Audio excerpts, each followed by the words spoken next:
Andy, we're having a marvelous time this week at the 2010 Albuquerque Balloon Fiesta. I've been coming out here since '78, although it's been quite a few years, unfortunately, since the last time I was here. And I got to tell you, the technology blows me away. Every year, people are tweaking and engineering and doing amazing things. And as a manufacturer, I imagine you've got some amazing stories to tell about the progression this industry has encountered and undertaken over the last couple of years. But before we get to that, one thing I want to know is, what's life like as a balloon manufacturer? Well, you know, the old joke is, of course, this business has its ups and downs. This event is a great showcase for what ballooning's all about. We've had wonderful weather. You know, I can't imagine manufacturing anything else. When you have a passion for a sport, or in this case, you know, part of aviation, it's great to be involved, and manufacturing is a wonderful thing. Now, tell us about Cameron Balloons. Where did you come from? What's the size of the company now? What's your capability? We are the largest manufacturer of balloons in the world. We got our start about 40 years ago. We're made up of two separate companies, Cameron Balloons US, which is my company, and Cameron Balloons Limited in England, which is the larger and older of the two, founded by Don Cameron, who is famous in his own right for everything that he's done in ballooning. But we've been servicing the U.S. market for about 30 years. We've been doing this a long, long time, and one of the things, as you may know, that we're famous for is building special shapes. And I guess we're proud to tell everybody that we've built more shapes than all the other manufacturers around the globe combined. So that gives you a sense of what we've done. Now, what's a typical year for Cameron Balloons? What will you build? What kind of machines? Are you strictly in hot air? Do you do any gas ballooning? Well, speaking for Cameron Balloons US, 90%, 99% almost of what we do is hot air balloons. So everything from a one-man hopper to a 20 or 24 passenger balloon and everything in between. We do some special projects for the automotive industry and some other clients, some military projects, but the mainstay of what we do is building hot air balloons for people like you and I. Do you do any gas ballooning work at all? Not yet. I've not flown gas yet. I have a burning desire to do so. So to speak. It's a tough thing to fit into my schedule. But we just did introduce, actually, over in Europe, a brand new hydrogen-capable gas balloon. Made its first flight at the Gordon Bennett just a few weeks ago. Flew very well, so we're excited about what the future holds for gas ballooning. Freedom through performance. At Cirrus, performance is not simply the measurement of a single design parameter. Rather, it's a total package. It's optimum balance of speed, efficiency, comfort, safety, ease of flight, and quality. We call it Cirrus Flying 2.0. Aren't you ready to feel the freedom?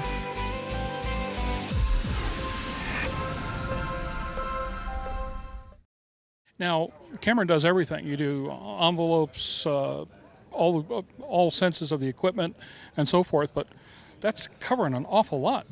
Yeah, I mean, we're fortunate in a way that these are very simple aircraft. You know, it's man's oldest form of flight.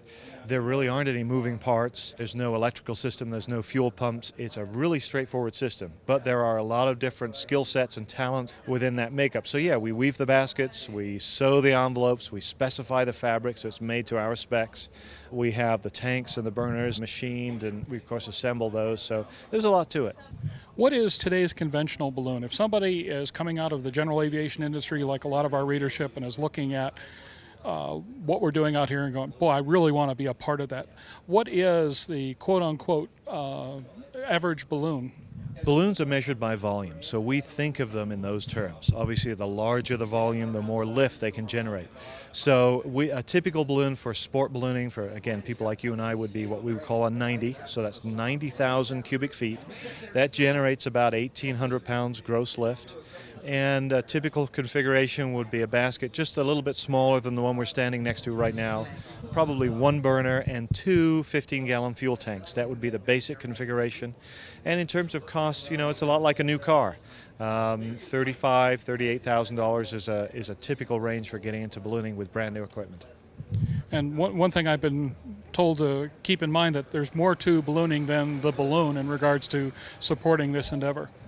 Yeah, there's some ancillary equipment that you need. There's an inflator fan, some radios, a vehicle to transport it, although that can be as simple as a $300 utility trailer and tow it behind the family vehicle. So you don't have to go overboard with four-wheel drive and lift gates and all that sort of thing.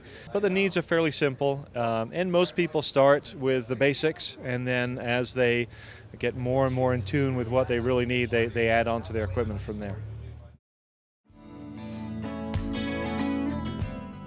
If you own a Cirrus today, or if you are considering the purchase of a new or used aircraft, consider this. Avidyne, in conjunction with the country's leading Cirrus sales and maintenance facilities, has launched the G3R9 program that combines the purchase of a late-model, low-time Cirrus aircraft and the addition of the Avidyne Integra Release 9 avionics suite for much less than you may have thought, and certainly much less than purchasing a brand new aircraft. G3R9, combining the best airframe, best engine, and best avionics for the best value.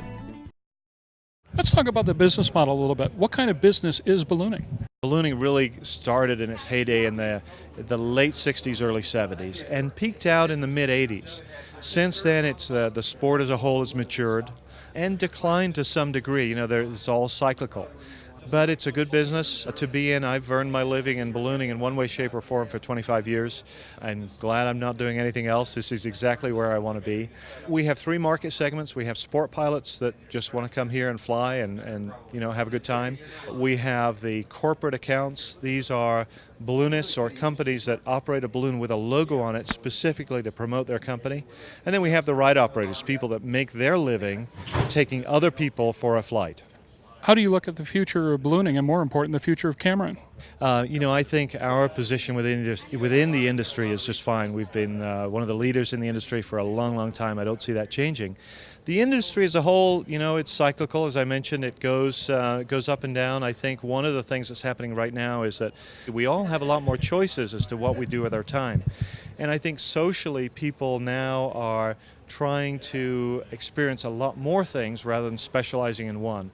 And I think the internet has been a big part of that. But I also see that there'll be a reversal in the not too distant future where people will say, I want to do something really well. And I think when we get to that point, we'll have another resurgence in the industry. Are there any bright spots on the horizon for the industry?